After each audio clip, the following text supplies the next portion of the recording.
Like, I can be in the neighborhood, and if I see like a young black male or any black male in a wheelchair, I'm not gonna lie, the first thought is, I wonder if he got shot too. 8 times out of 10, that's what happened.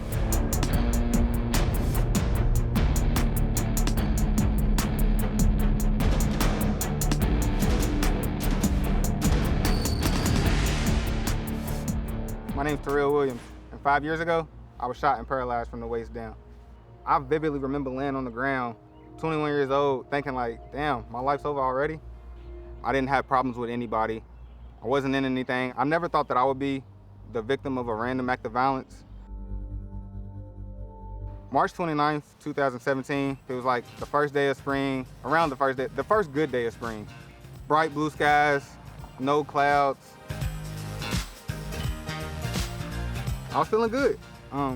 Got in the car, turned on my music, and then on my way to my brother's house, I stopped at the store. I knew I was going in the store, 60 seconds or less, I'll be right back out. Left my music playing, got out the car, left the car running, and then that day just took a turn for the worse. I carry my gun with me regularly, you know, everybody did. As I come outside the store and I see the guy attempting to steal my car, I pull out my gun, I cock it back, and I aim it at the thief sitting in my front seat. As soon as I pointed my gun at the thief, I just felt something pierce my right side. And then out of nowhere, the gunfire actually returned.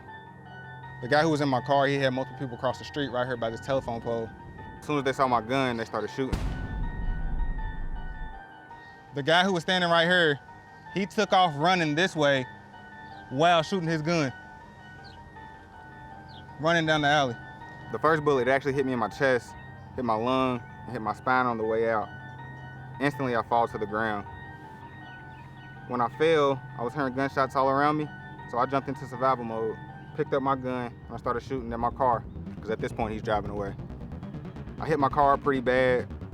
That was it. I thought it was over. I didn't hear any more gunshots, so I attempted to get up off the ground, but no matter how hard I tried, I just could not get up off the ground. I was just wiggling left and right, trying to get up off the ground. The guy who was stealing my car, he ended up wrecking, driving up on the sidewalk right here. And as soon as he wrecked, he didn't want the car anymore. He just wanted to kill me.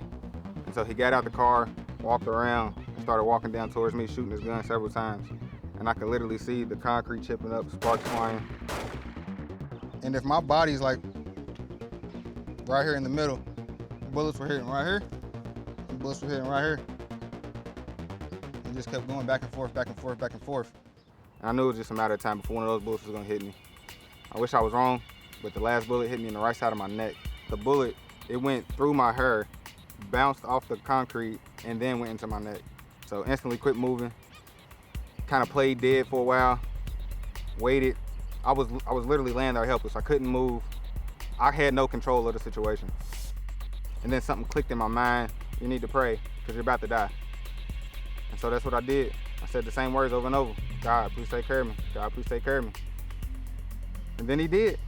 Right here in this spot, can't move. When the shooting was like finally done, I looked around and I saw multiple people.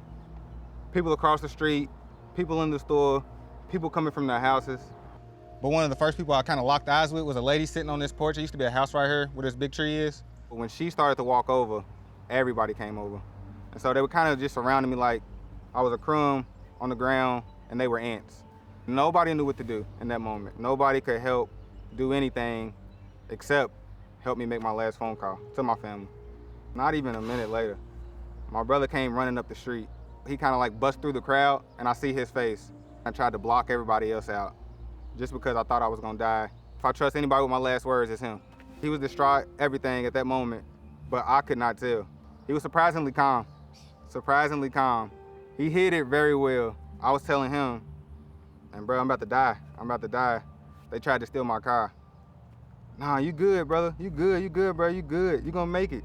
And he was just saying words to kind of reassure me that I was gonna be okay. Even in my mind, it was like, yeah, you don't know what you're talking about, but thank you, I guess. So, yeah.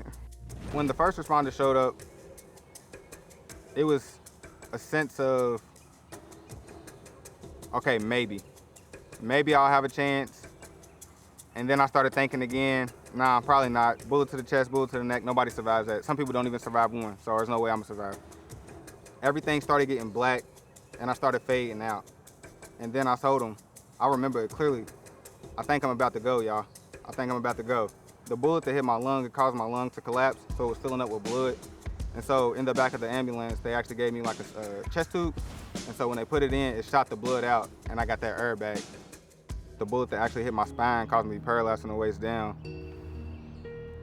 You go from doing something for 21 years, running, walking, jumping, doing all of this stuff, and then in a matter of seconds, it's just all taken away from you. So I was kind of just in denial for a while and just kind of not wanting to accept what the doctors were telling me. And then I started noticing that, you know, looking at other people in wheelchairs, we can still live a productive life and a positive life. And so that's where my support system came in.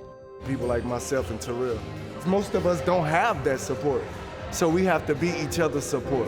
For the last 3 years, that's been something that's keeping me going. A couple of months later, I saw him again, and he was just telling me a story about how he got shot. And both of us being from the neighborhood, both of us being at my cousin's funeral, we affected by gun violence so much. I knew I wanted to do a lot more to, you know, kind of give back to my community and kind of help mitigate the problem of gun violence. And through Save a Life, what we do is we go into the top 5 neighborhoods in Louisville to see the highest number of gun violence incidents. My community, our community, we need it.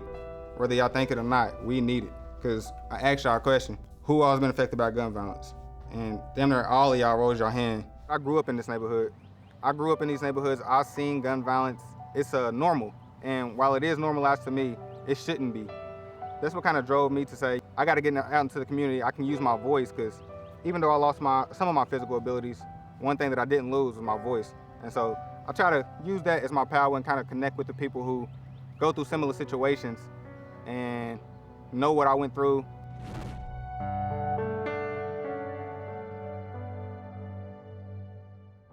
Before I was shot, I tried to go to college. It did not work at all. It just was not for me. School was not for me, and I knew that I would never go back. I just graduated from the U of L, my bachelor's in accounting, and I'll be attending NC State to obtain my master's of accounting